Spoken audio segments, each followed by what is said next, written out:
go. Right. And now they're out there still. So what is the deal here? Right. Sounds insane to me.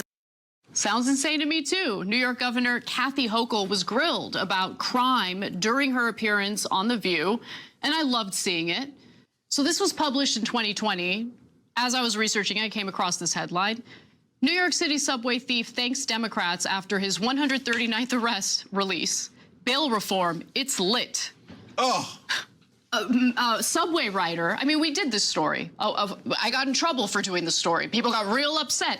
Woman waiting for the train, okay, gets hit on by some person who had been arrested like dozens and dozens of times, okay? She ignored his advances. He went and took a crap in his hand and smeared it on her face. He was booked and let out immediately. That is a violent assault. What are we doing? What are we doing? What are we doing, Cenk? What are we doing? What are we doing? Someone tell me, what the F are we doing? Yeah, look, no one signed up for this. I don't know how the hell any of these laws passed. Come at me right now and tell me I'm the bad guy because I want these people who dismembered corpses and tried to conceal the evidence in prison. Come at me and tell me I'm the bad guy. Come at me. Look, guys. Insane. You guys are insane. Anyone who thinks this is okay is insane. And everyone else in New York has to suffer the consequences of it. Anna Kasparian, this girl is starting to wake up to some degree. I don't know how much. But she started to wake up, and I think more and more people will. But I'm wondering if it's too late. I really am, man. I know it sounds bad, but I'm wondering to some degree if it's too late. If not, it's close.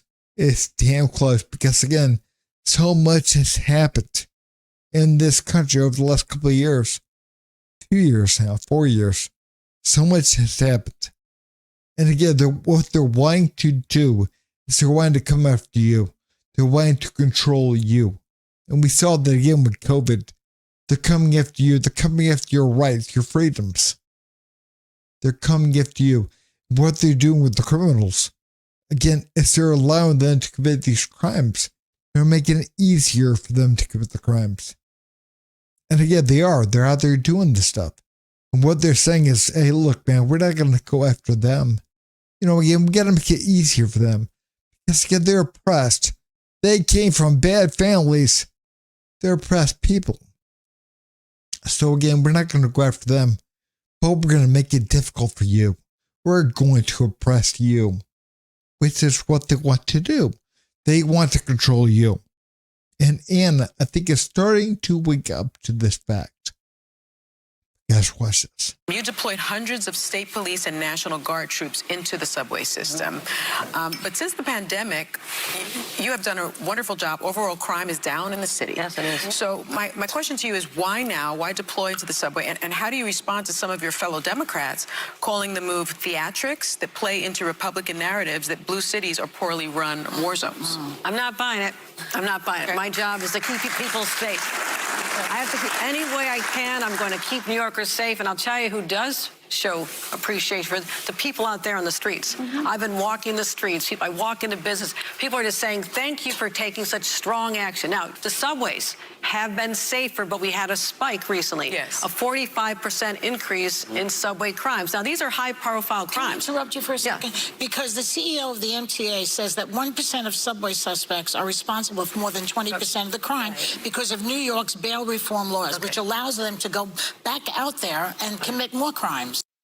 Joy Behar is 1,000% right. And rather than tweaking the bail reform in order to do something about a tiny group of people that's causing all this chaos on the subway system, Kathy Hochul has decided to instead basically use up all these resources to do something that's ineffective and makes people uncomfortable, which was the deployment of National Guard troops. And just to give you some more information on what Behar was referencing there, MTA CEO Jono Lieber said 38 people were arrested for crimes against transit employees last year, and those suspects had over 600 prior arrests. Citing NYPD data, Lieber said 1% of subway suspects were responsible for well over 20% of the crime. Joy Behar is 100% right. She is.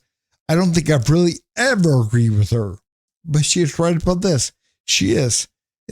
Again, why not go after the people committing the crime instead of locking down the subway? Again, subjecting everyone to searches by the National Guard. Because again, they want to lock you down. That is what they want to do.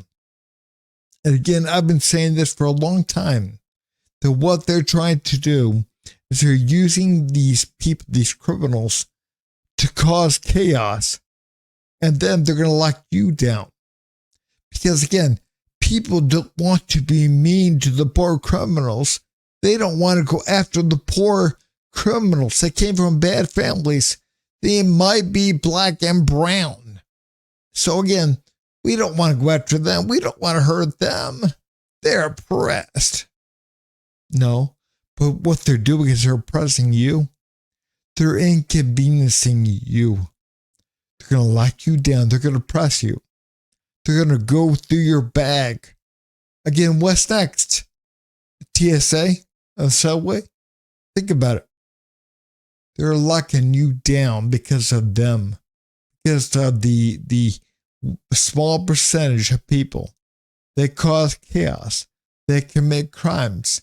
And again, they're making it easier for people to commit crimes, and they're doing it on purpose. There's also been some studies that have more data about this. For instance, the elimination of money bail increased recidivism for people charged with nonviolent felonies, with recent criminal history, and with a recent violent felony arrest. And while it decreased recidivism for people charged with misdemeanors and people with no recent criminal history.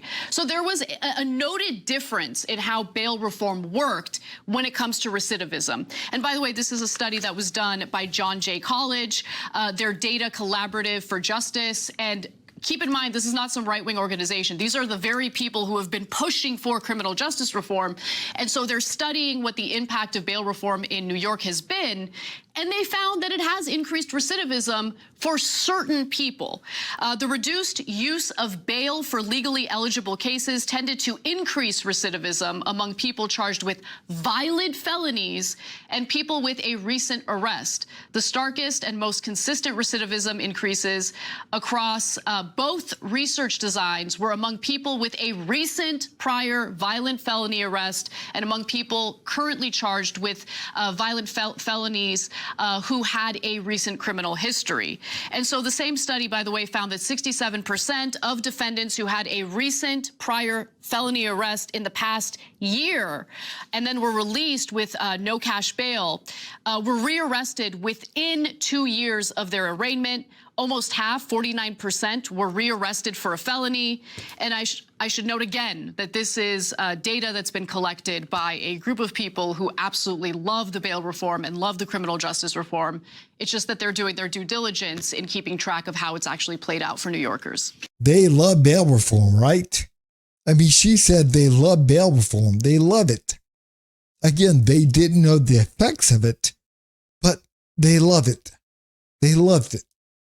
I mean, again, how do you know you love something unless you know the effects? You wouldn't. You wouldn't. Unless it was never about the effects. It was never about it working or not. They knew it probably wouldn't work. They didn't care. It's about how they appeared, how they looked. They didn't care about, again, whether it worked or not. They care about, does that make us look good? Does that make us look compassionate? Again, does that make us look good? Again, one thing with the left, you appeal to their sense of vanity. That's what you do. You appeal to their vanity, their arrogance. Again, if they look good, if they look compassionate, if they look educated, the rest doesn't matter. They don't know their butt from a hole in the ground. They don't. But all that matters is how they look. And again, man, this is one thing I've done big time. So again, man, it was never about the effects. It didn't matter. It was about how they looked. Because of New York's bail reform laws, which allows them to go back out there and commit more crimes. But there was just a crime on Long Island where body parts were found all over Long Island. They had 4 suspects. They let them go. Right. And now they're out there still. So what is the deal here? Right. It sounds insane to me. No, the crime that was brought was not what was bail eligible. Yes, murder is. Yes, conspiracy to commit murder is. Yes, assault is bail eligible. All those are. I know that the DA is working really hard with the Suffolk County Police Department to build the case they need to bring the charges that are necessary. The charges he brought, he did not have enough evidence at time to So you hold can't them. hold them? Not on the charges he brought. But those are low-level charges. They really weren't. And we can work to make those bail eligible in the next session. Dismembering a corpse and hiding a corpse after dismembering it, not bail eligible, not a serious crime. I'm not even kidding, guys. Like, when Joy Behar outlined that case, I was like, she's crazy. This isn't a thing. This isn't real. This isn't real. So I looked it up. It's real, guys. It's real. Listen, if being on the left means supporting this, then I'm not on the left, and I'm okay with that.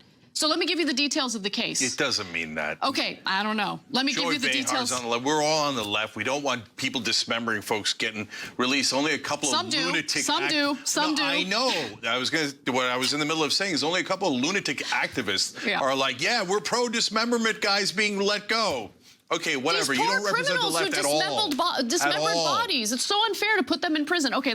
He's like, man, don't say that, Anna. Don't say that. This is the Young Turks Network. We're leftists. Remember, we're leftists here. So don't say that. And again, man, no one is saying that the majority of people on the left, they advocate for that. They don't. I understand that. They don't want people to be able to get away with dismembering a body. Of course not.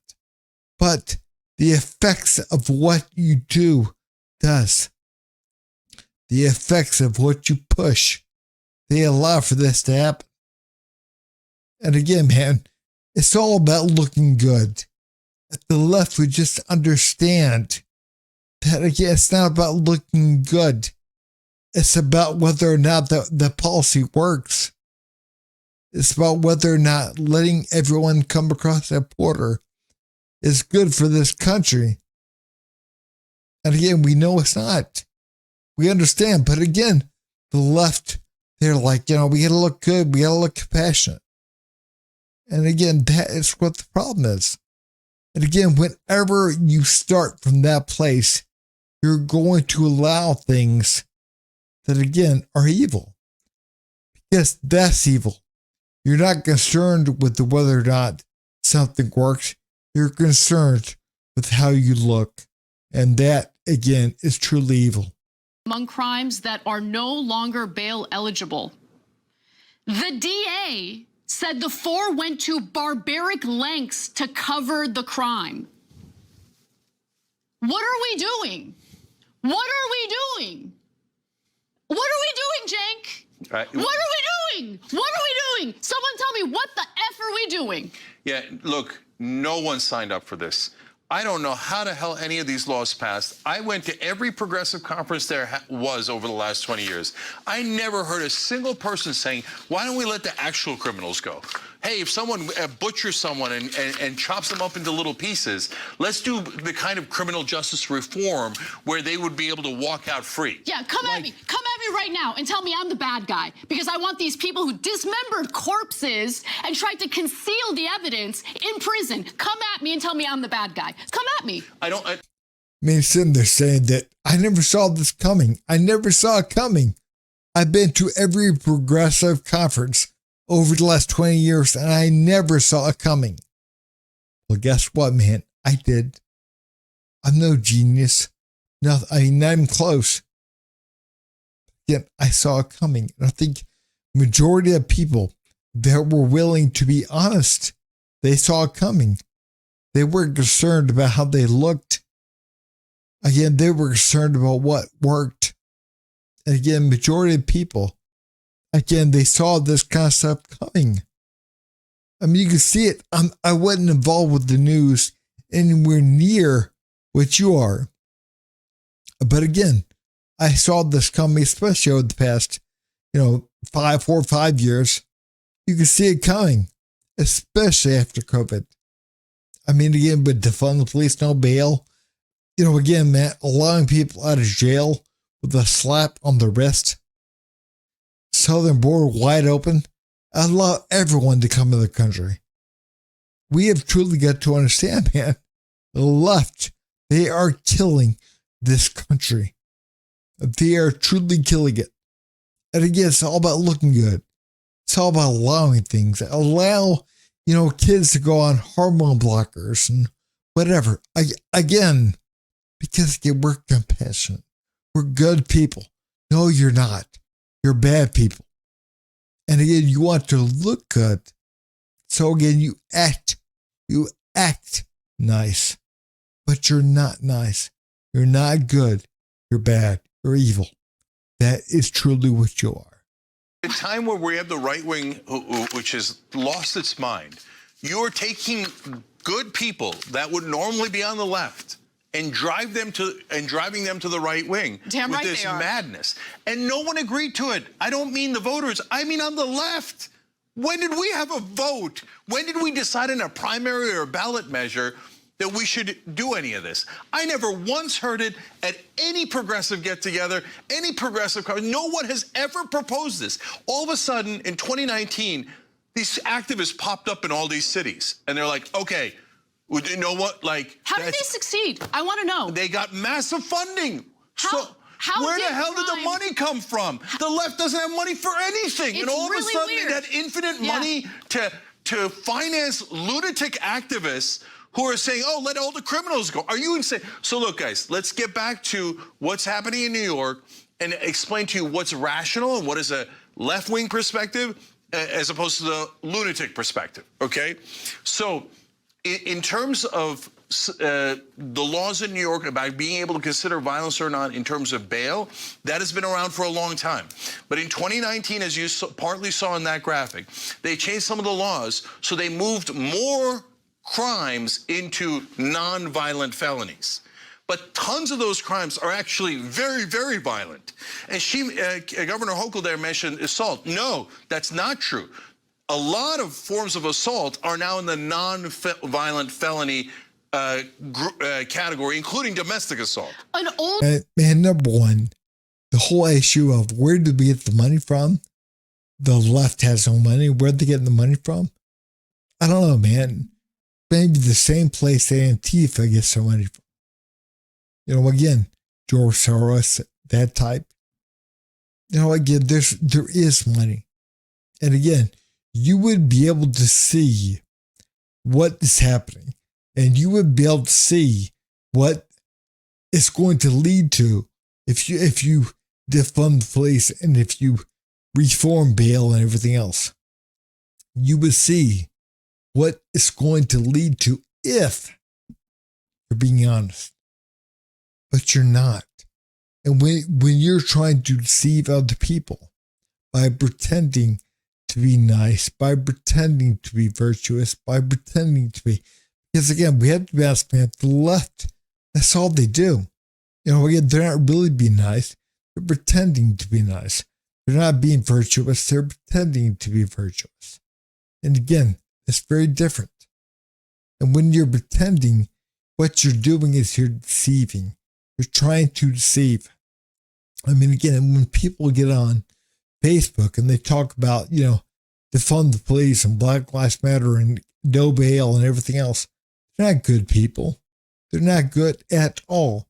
What they're doing is they're trying to virtue signal. They're trying to say, hey, look at me, guys. Look at me. And again, when that's fake, that's false, that's lying. When you come from that place, you can't see the truth. You can't see what might happen. Why? Because again, you're not focused on that. You're focused on how do I look? How do I appear? That we truly have to be honest about that. So that is why they are unable to see. And again, man, I'm not saying I see everything or whatever, But again, I've seen this for many years coming, and I think a lot of people have. And again, if you're actually trying to be honest about things, I mean, instead of signaling that you're good, that you're great, look at me. But guys, man, if you would, please like, subscribe, and leave a comment down below. Thanks.